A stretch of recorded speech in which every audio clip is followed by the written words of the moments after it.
Do you get sweaty palms, like you can't even think straight? Your mouth goes really dry. You had some ideas in your mind when you practiced it last night as you were trying to fall asleep. It was clear in your mind then. And now that the camera is there set up, the lens is pointing at you, and it's time for you to speak. You don't even know what to do with your hands. Your feet are kind of shifting. Your heart rate, goodness, it's like it's pounding in your chest. In fact, you can even hear it in your ears if it's that extreme. Dry mouth, busy mind, and now it's time to speak and you don't know what to say. I've been thinking about one of the first times I did live TV back in the early 2000s. In fact, it was 2001. And I was thinking about that day because of another day more recently, only a couple of years ago, about 20 years after that. In fact, I was just around the corner here on a day that was a bit more rainy than this one is. It was very strong winds, and I was standing on the cliff face just around the corner here and doing a live cross again, just like the one that I'd done 20 years or so before that. And what a dramatically different day this one was. I was much older, more experienced, and had changed the way I showed up on camera. And I want to speak to you about it because what I've been through, having done live TV for decades as a nightly news reporter, can help you in how you show up on camera. And yes, this is the work I do with people in the coaching space extensively. And I just want to share some thoughts with you now that might be useful. So the day here more recently, when things were going a bit better, there was high winds. In fact, the story that I was doing a live cross for was all about the weather, the chaotic wind conditions, the unpredictable weather, the warning for people to stay indoors for the weekend. And of course, they had me standing out on a cliff top on the beaches with huge waves behind, strong winds, and it was bucketing down. And look, for the minute or so that I was standing there, about 10 minutes, with an umbrella up, and then with about 20 seconds to go, I took the umbrella down so that I had rain all over my face. There weren't many people walking around, but it was a chaotic scene. Like the number of elements that were impacting on me were huge. And adding to all of that was that it had only been a few minutes before that the producers had said, "We want you to go live for the lead story." And I'm like, yep, no problem. We found the spot. The camera operator I was with was having dramas setting up in the rain. As you can imagine, they've got the equipment to go live. They've got the expensive camera equipment, everything else. So they were kind of busy trying to get the technical side of things going. And I was trying to keep my mind clear for what I needed to say on live TV in a few minutes' time. A lot going on, but I was able to manage it because of the journey I've been on since that first time, that first day when I went live onto a TV bulletin. And so all of the distractions on this day were okay. I could just sit in the chaos, sit in the literal storm that was playing out around me because of the way I've learned to show up on camera, to be myself, to just show the world who I am. And in that instance, I was doing a bit of reportage, telling the story of the day that was playing out around me, and wasn't having to share anything too personal.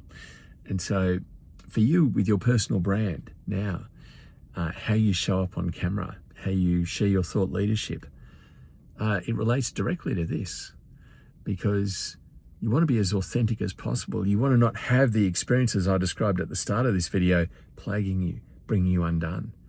And typically what I hear is that people have spent considerable time being media trained into how to change how they show up. And it unfortunately makes them a bit more robotic. You can see the corporate executives that have had extensive media training, and they just look like they're wearing an armor. And literally that's what the training is about, is talking points and command phrases and posture and breathing and how to look and how to hold your body and what to do with your hands and feet and how to not get distracted and how to stay on point and and it is almost getting battle ready. And that's for good reasons, because you can be going into some combative situations. But far more powerful to be able to go into even those most hostile of situations with no armor, because you know that you have a capacity, an innate capacity to share your story, to show up authentically and to be real. There's nothing more disarming in terms of a hostile situation than just being real. And so how to actually show up in a way that means that you don't have all of the fight or flight symptoms impacting on you. That's the first thing to get a handle on, because when you're able to just let your thoughts be, that's when you're typically able to show up the best, when you're not trying to memorize a set of words, a script, but just to share your thoughts and your ideas with a sense of ease. Very different occasion for me, as I was referring to that other day, about 20 years or so ago. Well, now, 25 years. It was around September 11, 2001.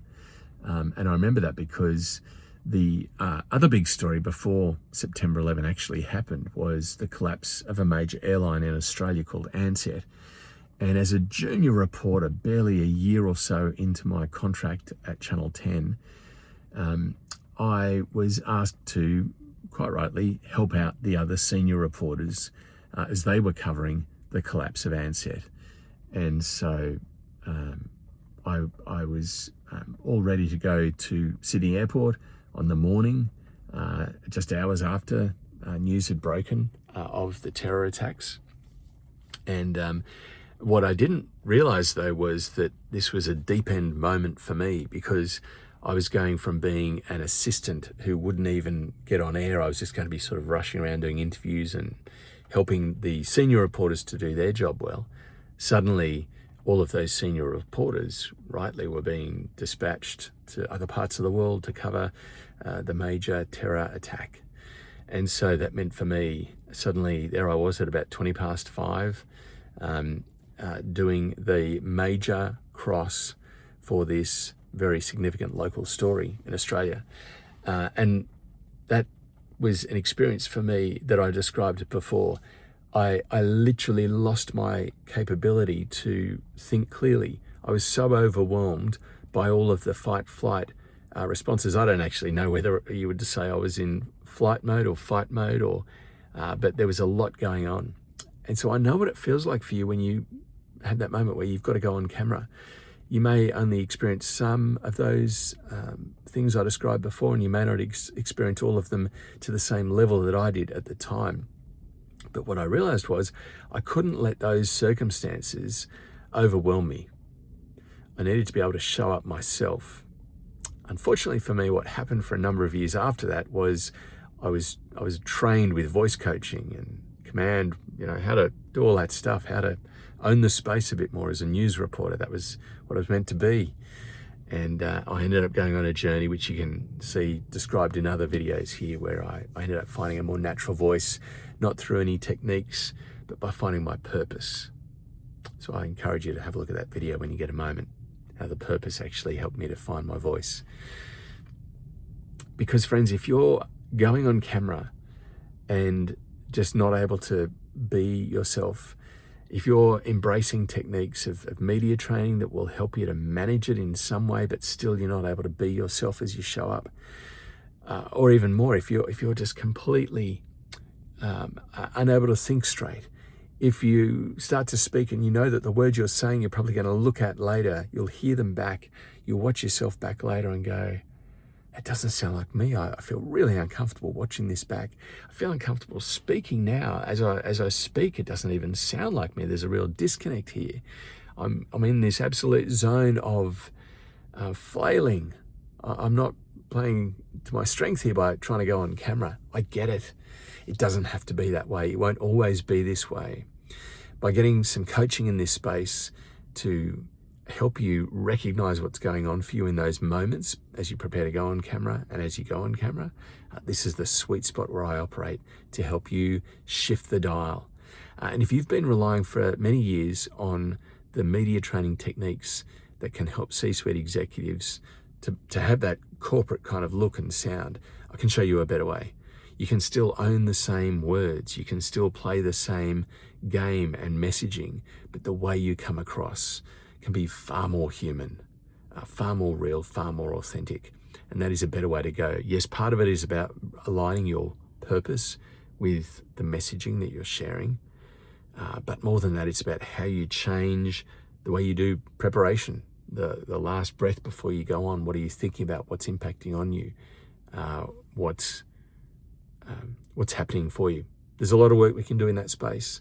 Everything that I discovered between those 2 days, from September 11, 2001, after I'd been, struggling for a few years to be myself on camera and not doing a very good job, to the day more recently, towards the end of my career, my time at Channel 7, after 25 years or more in mainstream media, able to stand on a cliff top in a storm and do live TV and speak naturally and let the rain hit my face and the wind buffet the camera and everything else impact that was. I can allow all of that to play out with ease. How you can get from one to the other. Now, for me, it took about 5 years. And that's why I call my coaching program that I do with C-suite executives, founders and entrepreneurs all around the world, I call it Project V, after the Roman numeral for 5, because I will help you get there faster. It took me 5 years. It will take you a matter of weeks, days to get there. The more you lean into the coaching with me, the more I can help you to achieve greater results in this space. This is where I see performers who've been in the world spotlight on the media stage for decades. I see them able to shift the dial considerably in how they connect with the audience. And for people who've avoided the camera their whole life as well, we get to see massive changes in how they show up. They start to show up with a level of confidence and authenticity. For those that have been doing it according to the old rules of the old school media training techniques, we just rewrite everything. We unwire that and we help them to show up more authentically as they are. As I say, the things that took me 5 years in Project V, you can have them in a matter of days, weeks. It's a real game changer. It's exciting. And I love that I can sit here on an overcast Monday morning and reflect on this. This is what I'm reminded of as I drive past that point on the cliff top just around the corner. Standing there at 6 o'clock as the sun was setting and the rain was pelting us and the wind was blowing us so hard that we just didn't even think, we weren't sure that it was all going to work out. In fact, I even wonder if this was one of the occasions where the light at the last minute got blown over and knocked over. And so it went from me being lit up to suddenly kind of standing there in a bit of the dark. They could still see me, but I think that was the same occasion.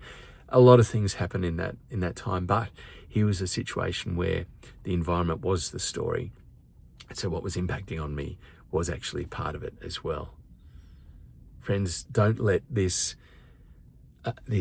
impact that you feel when you go to show up in front of others, don't let it change how you show up.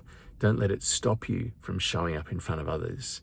The connections you can create with other people will amplify your executive presence and your overall impact as a leader like nothing else. Let's talk.